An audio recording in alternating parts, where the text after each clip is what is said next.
It is my privilege to be joined by Sperry today. Sperry, you are a research partner at Consciousness Quotient Institute. You are the founder of Human Connection Institute, and you sit on the advisory board of Lifeboat Foundation. Sperry, you and I are going to deep dive into what's happening in end times madness right now as we experience this bifurcation of timelines, as it seems there's a highly charged clash of reality bubbles. And there's a split in humanity that is really divisive. And yet, is this not a natural, organic part of the ascension process? So in honor of the theme that we really wanted to stay focused on today, which is change requires awareness, how are you coping with the chaos in the world right now, in our collective emotional climate? Well, I find, Kristen, that the only way to be with it without reacting and without suffering is to be aware of that aspect of self and all of nature that is not suffering and never suffers, which is this mirror-like, receptive, reflective awareness, which causes us to change and be incomparably unique every moment, individually and indivisibly together. Yet, like the mirror in our bathroom, the mirror in our bathrooms doesn't suffer when we step in front of it, even if we are, emotionally distraught. So it's possible to actually have a sense of humor and enjoy and find it fascinating our fear and our emotional pain, not in a cynical way, but rather in a truly sincere spiritual way. We can meet what we're feeling and sensing and thinking as a relative, body, heart, and mind, as a flesh and blood human being, and wonder about, what's going on here? Why do I feel and sense and think these things as a human being? And be, in a sense, detached, but actually be much more intimately in touch with what it is to be a human being on this planet at this time where there's so much polarization and demonization of the other half of humanity by so many, the power elite attempting to turn us all into a big it that they can erase off the surface, and the rest of, the other half of us realizing that we're not an it, we are pure spirit, we are love itself, and we want to grow and awaken and evolve and share, even with these people who traditionally, for thousands of years, have been involved with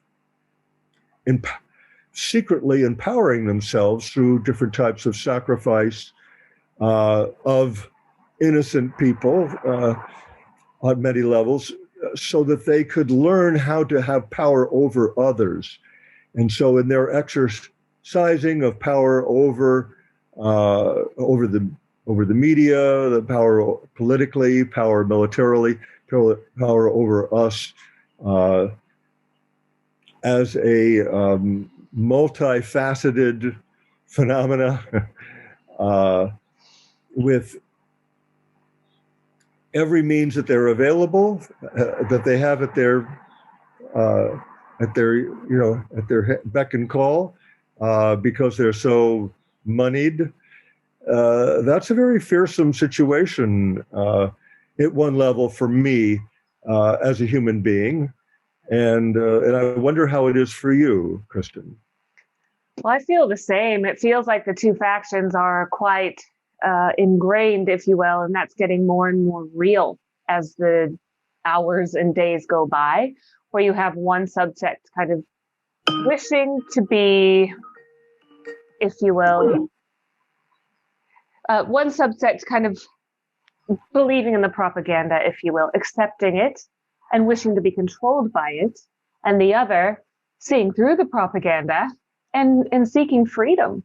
And that's what we're talking about, isn't it? It's liberation. And what you said is so real for me in terms of just the power grab going on and having to kind of embody all these multidimensional issues. As far as I see, it's literally a psycho-spiritual war, an informational war, if you will. And there's, a hijacking of consciousness that's at least being attempted. Arguably, it's taken place for millennia, and a lot of us are becoming aware of it now. And, for me, I'm always trying to find my way to unity consciousness and be that agent of change. So it can feel unspiritual, if you will, to polarize, because I don't want to feed the division anymore or the fear anymore. And yet I understand the need to polarize and individuate in order to unify and integrate. So I'm finding I can't resist the urge and the call to really stand in my own sovereignty and express my own authenticity by polarizing.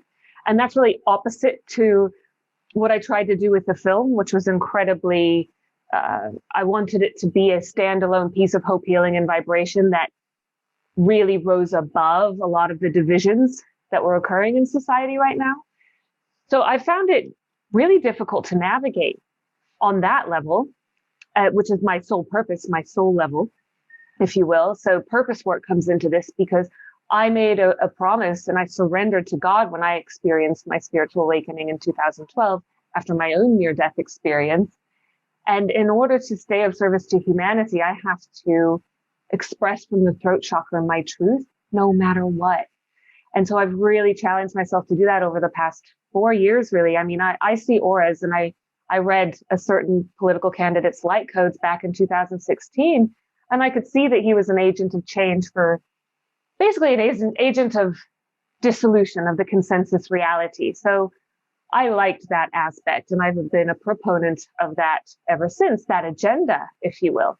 But that's created a big rift in my family, my nuclear family, who all believe pretty much the polar opposite of me. And it's created a huge rift in friendships as well. And it's become a source of suffering for me personally. It almost feels like a burden I carry. And in the making of the film, I kind of went a little bit quiet in terms of I went a bit more anonymous with some of my own personal views in order to bring unity consciousness in that change requires awareness theme that we want to stay focused on. I wanted to really bring that up forefront, front and center. And so, yeah, I've been personally, internally conflicted. It's caused, I suppose you could say, a fragmentation, but at the same time, I'm becoming more whole from the process of individuating and owning my authenticity. And I believe that all of this is about sovereignty at the end of the day.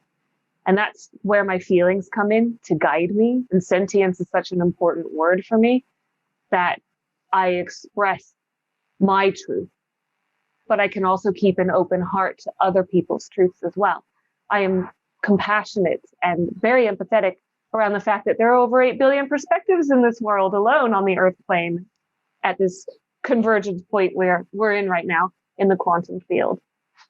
So I guess it's felt messy and awkward and uncomfortable, but I keep feeling the fear and doing it anyway. And I'm realizing more and more it really is about standing up for what I believe in, no matter what I think other people think.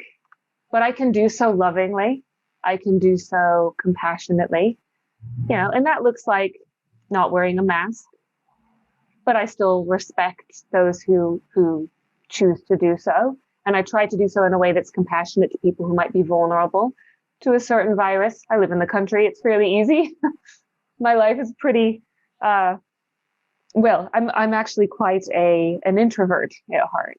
So yeah, I mean, I could go on, I choose not to get a certain medical intervention as well, because I believe I can feed one timeline or the other. There's utopia, which is love, which is organic, or there's dystopia, which is fear, which is artificial.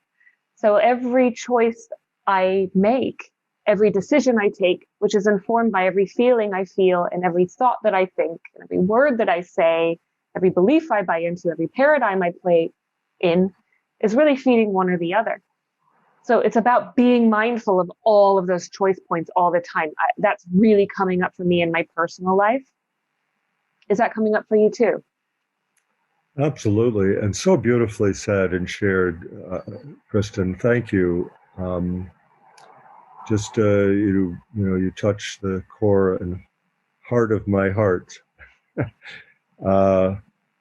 So, yes, the polarization. I need to create boundaries to say this is. As a human being, I need to say this is how I'm going about it, and then that offers a broadcast, a radiance to anyone else who cares to witness that or contemplate how I'm behaving. And so I'm not interested in masks at all. I'm certainly not interested in any kind of medical intervention, and never have been. I take care of myself, my health and well-being, and always have. I don't go to doctors, basically. I have friends who are doctors, psychiatrists and psychologists and neurophysiologists and regular GPs and so forth. And they're good friends, and I love them, and they're brilliant, and they're highly knowledgeable. People like Zach Bush is incredibly brilliant, and I learned so much from these people who have dedicated themselves to understanding all that they can. I'm doing the best I can to learn and be a pioneer in my area of collective unity consciousness, discovering how nature has designed us to access our combined intelligence so that each of us is an indivisible individual.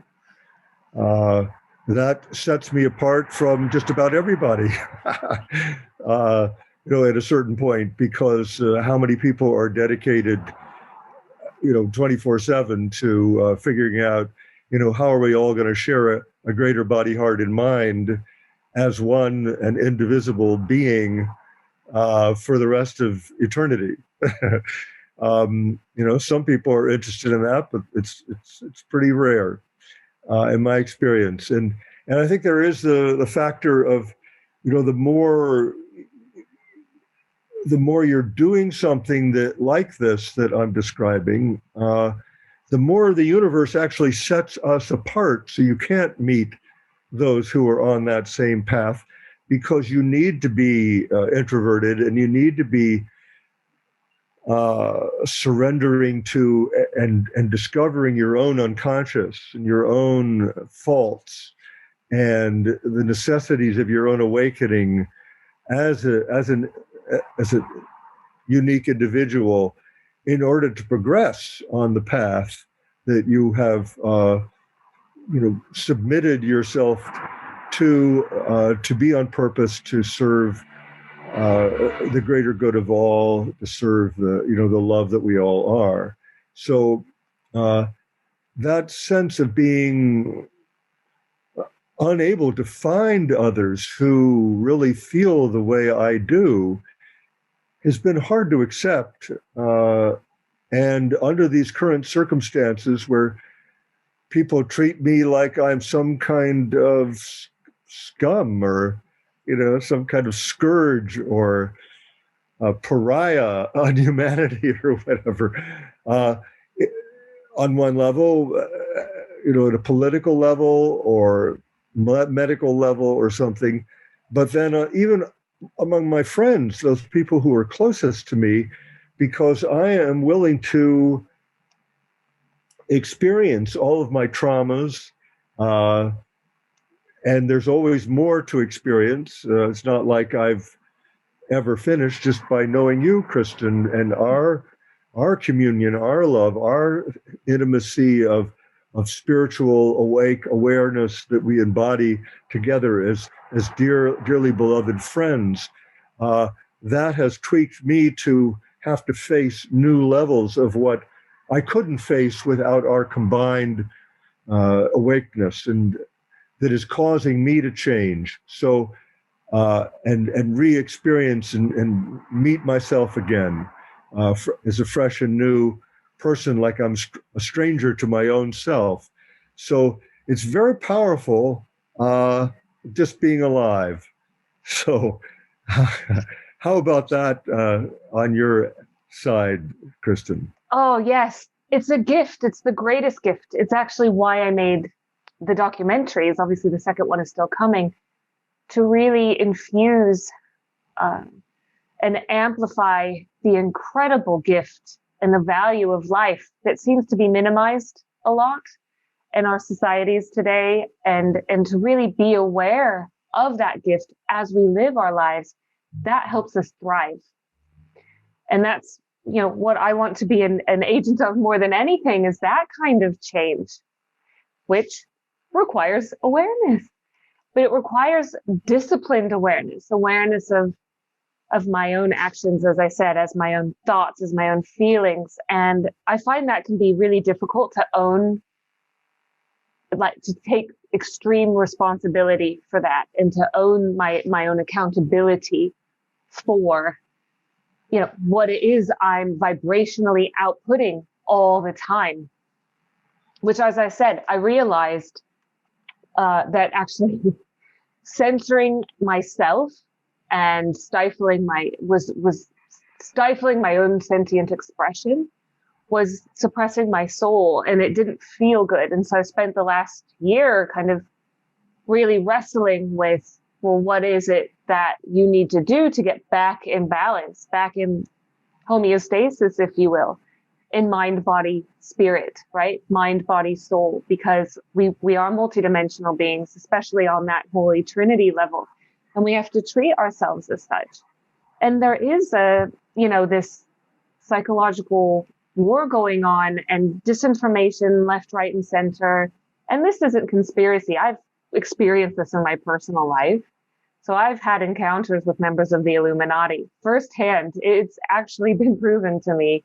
And I also, a couple of false prophets have crossed my path as well, which was uncomfortable. And so there's a lot of convincing characters beating a false life drum, if you will. And it's really easy to get sucked into all of that and start to really question, well, what's real and what's not, what's true and what's not. And I've had to ground myself and go back to, well, what's true for me? What's real for me in this now moment? And stop listening to a lot of the external voices and start listening to my own. And I think that's where clairsentience comes in, because it's so important to listen to what my feelings are telling me. And I think it's probably the most undervalued and overlooked psychic sense, if you will, which is really just a way of translating and interpreting energy.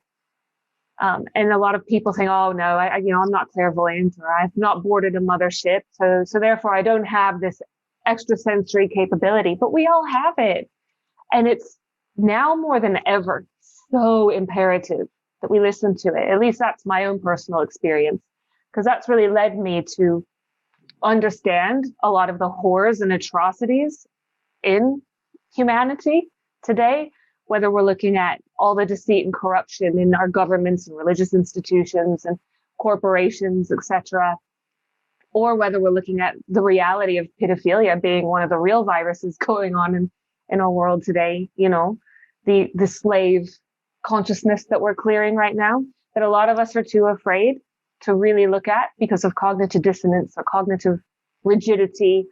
The anchoring effects, like taking that first bit of information as real and rejecting everything else.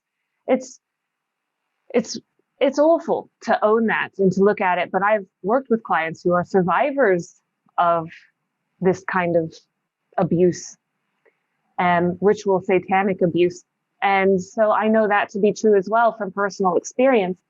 And the more that we can all start to shed light on that, the more we are liberating ourselves, our humanity, and the children as well, which I really just felt the need to say. because it's a lot of these horrors that we turn a blind eye to because we cannot possibly entertain the fact that it could be real. It keeps them alive because they're in our collective subconscious. It's the same process for the individual as it is for the collective. We've got to get all those skeletons out of the closet, look at them in the light of consciousness, and integrate all of it into our being. And it seems really obvious to me, the mainstream media, which I used to be, a cog in the wheel of it. That was my previous career. And then obviously I fell into really severe addiction. So I was operating in a very insane world, and it wasn't working for me, trying to fit in, trying to adjust, trying to conform. And once I broke free from that, which was essentially 10 years ago, I got sober. I unplugged from the mainstream. I stopped watching TV. I stopped watching movies. I stopped watching everything. I just studied consciousness, went within, started a devotional living practice, intentional living, if you will. So meditating every day, communing with God by the way that I feel, and coming up with my own understanding of God with no intermediary between me and all that is, and me in that next step in my evolution of spirituality. Like, those were the things that allowed me to do. And that unintentionally completely unbrainwashed me to the point where I can see now how propagandized that mainstream narrative is, how complicit the media is in pushing a certain agenda. And of course, they attack and assault those who serve as that mirror, as you were saying, to them, because they don't want to believe that anything outside of their own construct could possibly be true. So it's a difficult place to be, to act as that mirror. And, I see the current leader of America, if you will, at this moment in time, as one of the greatest mirrors of all, the object of focus of everyone's projections, essentially. Does that ring true to you? Does that resonate with you, Spez? Absolutely, completely, and totally, Kristen. So gorgeous. Thank you. I would bring it back to say, okay, it's totally natural to not want to suffer, not want to look at something that we find horrendously ugly and horrible and agonizingly terrifying or whatever. And yet that is something that is innate to our sentient existence. By being more aware of awareness, we're more able to face that sentient experience, those sentient experiences. Now, I'd say the power elite are utilizing the fact that we would want to turn away from those horrors in their own lives, by facing those horrors and knowing that we would want to turn away from them, they're teaching themselves to allow something into their lives that they know that we wouldn't even suspect about them. And so they can divide themselves from the greater majority by enacting those horrors that we would call evil and despicable and scumbaggish, if you will, to the extreme. And yet, if we are to have empathy for them and have compassion for them and include them as ourself, and also not turn away from those horrifically tormenting, agonizing realities where children and people are being put to death through wars and torture. if we are to truly be unconditionally loving as a people, we need to learn to be more aware of this awakeness, which does not react and can integrate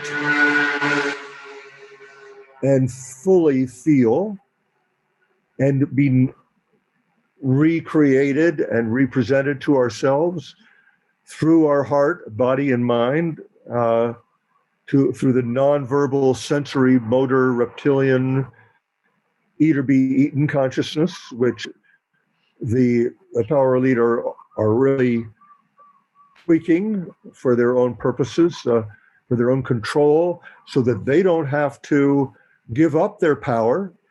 In the same way, we don't want to give up our personal power. We want to feel happy and happy-go-lucky and joyful and don't have to worry about anything. So they're the same, only they're going about it in a time-honored way, as the power elite of many thousands of years have gone about it, by practicing this power over others. Yeah. In no uncertain terms. And so rather than polarizing against them as evil, effing bees, we have a lot to learn from them about how we can be less squeamish, less living in a cloud of wishful thinking and namby-pambiness or whatever, so that we got to toughen up here and really face the music at full spectrum. I mean, we at an optical level, we live in a spectrum. It's only about this of the electromagnetic spectrum as a metaphor, compared to that which has no boundary and is indivisible ultimately. And so we have a lot to unlearn and relearn and rediscover about who and what we truly are, individually and indivisibly together, as awareness causing all change. So where are you at with all of that goings on? Yeah, I feel so clumsy in that, but totally, I am in the constant process of unlearning and relearning all the time, and actually quite aware of it. And sometimes it feels comfortable, but most of the time, especially lately, it feels really awkward. It feels incredibly uncomfortable, painful, actually. I told you, I think, last time I spoke a couple days ago to you, like the last month has been one of the most difficult months of my life. All of the energetics came up and threw up a big shadow moment for me, like a shadow aspect. I've just been managing really, really well through control. One of my perfectionisms is perfectionism. One of my protectivisms is perfectionism, right? So that ego gate stuff of the survival instinct, right? It comes down to protect me no matter what. Like, and it just got like absolutely busted, right? That bubble got popped and I went down, and it was a big mother wound. But what you said something really important, because going through that whole process has made me more compassionate. I've been here before. I've done this before. I've had massive shaming incidents throughout my drinking career, for sure, when I was battling acute alcoholism. And all of that is like, I acquire compassion through that. And I think that's the only way to reach true wisdom, at least for me. That's been my direct channel to being able to access these higher levels of gnosis, if you will, the claircognizance that can guide me to my divine blueprint and help me kind of unpick and unravel and dismantle all of these imprints that are going on, the social engineerings, my familial conditionings, my ancestral lineage, traumas, if you will. It's about releasing all of those, because traumas are a jolt to the system, in order to get back to that divinity, the Christ consciousness, Christin, that I really am. And you said something so important. I'm so glad you said it, about applying compassion to the power elite. I think that's huge. That's partly why us light workers are anchor points on this grid, isn't it? Is to hold that space of unconditional love. That means no matter what, we've all been capable of varying degrees of discretion, haven't we? I certainly have done things I regret that weren't very nice over the years. I also have been in an abusive relationship, and it was my greatest teacher, one of my greatest teachers. I would consider our relationship with the mainstream narrative, certainly mine, but maybe ours as a collective as well. Again, as a bit of a narcissist empath relationship, if you will. But again, isn't that the greatest teachers? It's ripe with learning. It can be so enriching when you become aware of the dynamics of all of that. It further helps me know myself. And so, yeah, so to be able to forgive others, I guess all points back to myself. And that goes right back full circle to my personal process. I don't know if this is muddled or not, but it makes sense to me. Where it was about forgiving myself at the end of the day. I guess, sets the precedent for self-love. It's the precursor to really love yourself. If you can forgive yourself for all of those things that you feel you've done wrong. And I think shame is such a dense consciousness that we're clearing as well. So if we can integrate the shame body within the wholeness of our light being and into our soul, then we're achieving true self-forgiveness. And only then can we truly learn to forgive others, to accept others for where they are on their spiritual journey. Because I don't want to polarize and say, I'm right, you're wrong. This is just my truth and I'd like to speak it, but I'm happy to hear anybody's truth and accept it as their truth and what their soul wishes to experience in this now moment too. So maybe, yeah, I think it's about loving yourself. At the end of the day, it's an old adage for a very good reason, right? That's the only way you can really truly give love to another as yourself too. And we're learning how to interact as mirrors, ultimately to become one another and act in accordance to that shared awareness, or have that like online and active all the time. And I think acceptance and forgiveness and compassion and empathy and love are all part of that unconditional love. Like a mother would do a child, like I do my baby girls, no matter what. How does that resonate with you? Very much, totally and completely, Kristen. As we were saying, change requires awareness, and awareness requires change. So this constant change is something that I feel that each of us and all of us tend to be uncomfortable. We feel secure with what we know, and in becoming aware of awareness and knowing the knowing, if you will, seeing the seeing, being the witness, thoughtless awareness, all these qualities that the sadhus and sages have advocated for thousands of years. If by exploring that, I find that until I can forgive, let's say the people that have caused so much suffering on this planet, and before I can fully forgive myself, I have to recognize the fact that there's no way that I can divide myself as awareness from anyone or anything in the whole of nature, past, present, and future. That we're evolving towards a clairvoyant state where past, present, and future are really experienced as an indivisible whole, and that the past is being remembered afresh. In fact, we can't even remember the past the same way twice if we really pay attention. It's always being remembered, if you will.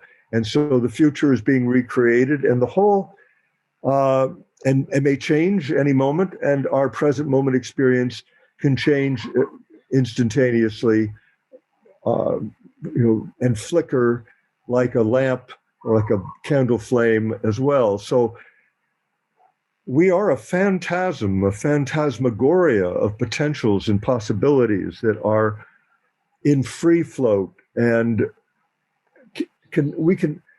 we're changing trillions of times a second in terms of our quantum mechanical reality, where the observer is driving what is being brought into classical measurement as deterministic as particle formations, even in scientific experiments. So the very presence of our consciousness is determining our experience of three-dimensional reality and how we're living it and how we're sharing it.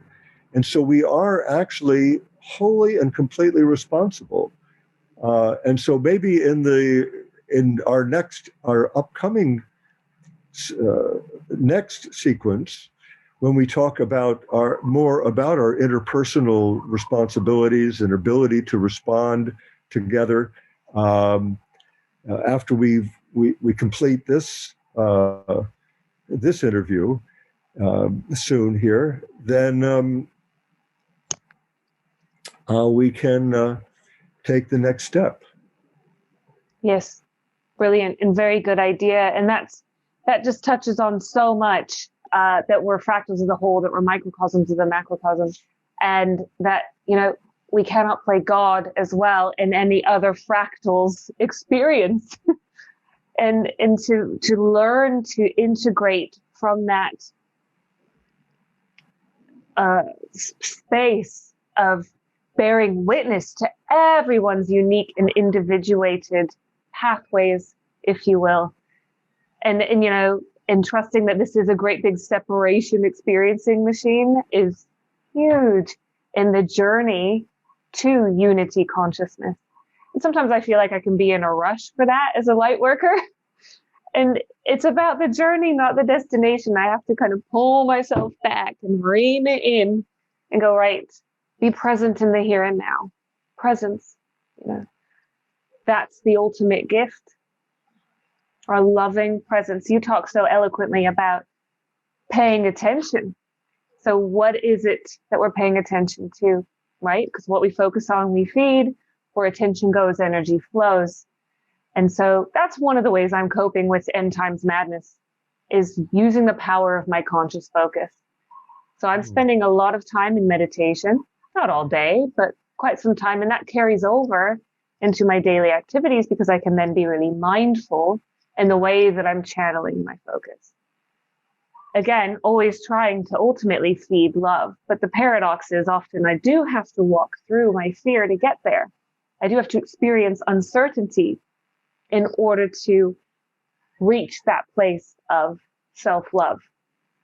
And that's the expansion of consciousness, right? That's how I see it. That's how we ride the waves as we are literally animating the 5D structure. But in 4D, when everything is really extremely polarized and emotions are so heightened, it can feel easy to dip down into those lower vibrational states.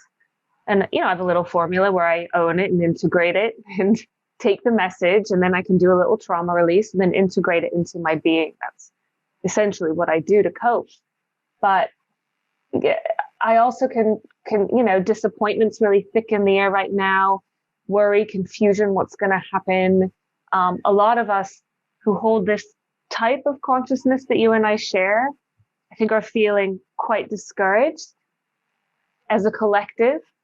And I just wanted to name that. And as we bring this episode to a close, we'll do another interview, sort of part 2, if you will. How are you coping, and how do you stay in the higher states of sentience? Yes, well, in closing, how I would sum it up is that someone like Namkhai Norbu, who has been teaching around the world as one of the most venerated Buddhist teachers, and says in one of his 25 books, we are all the void, whether we know it or not. And this goes back for thousands of years. And among Hindus and other religious cultures, that this acceptance through meditative, contemplative witnessing, we realize that there is that which is invariant, which is not a thing, which cannot be divided against itself. And it's experienced as an absolute emptiness, a void that is timeless and ever present. It's an eternal now that is boundless.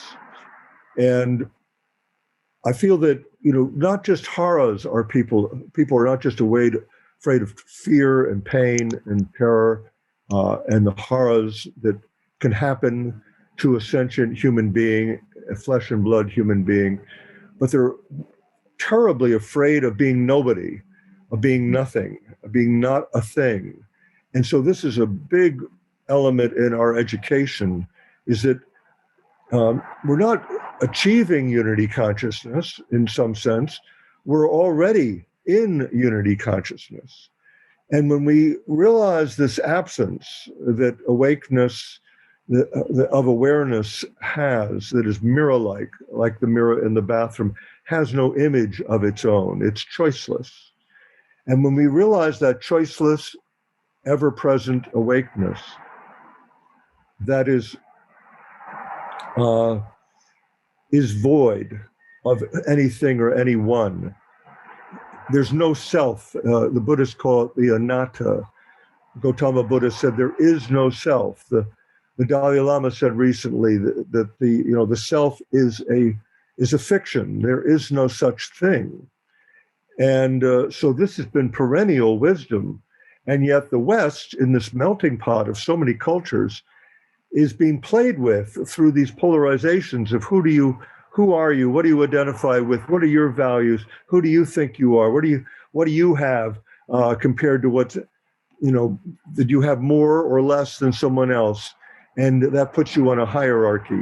So if we really take a step into this already unified consciousness, we have to step into this absence, which is the source of our presence. And let's take that up next time. Let's take that up next time, the remembrance of who we really are. Thank you, Spez. That's my nickname for you. As you know, I've lived in the UK for 15 years now. And yeah, the Brits like nicknames like that. So I really appreciate it. I've managed to look directly in the webcam this whole interview, which is good. It feels a bit unnatural, but for all the viewers out there, we're both trying to do this in order to really get everybody to start to share our awareness. And if we look directly in each other's eyes, that's a really great way to get you there. So we're trying to facilitate that for all the viewers. So thank you, Sperry. We'll continue next time. Namaste. All love with you. I like to call you Christmas. Yeah, I love that. Christmas is my nickname. I love it. I think that's fabulous. Right. Episode 2 coming soon, guys. Holy Christmas. Bye for now. Bye for now.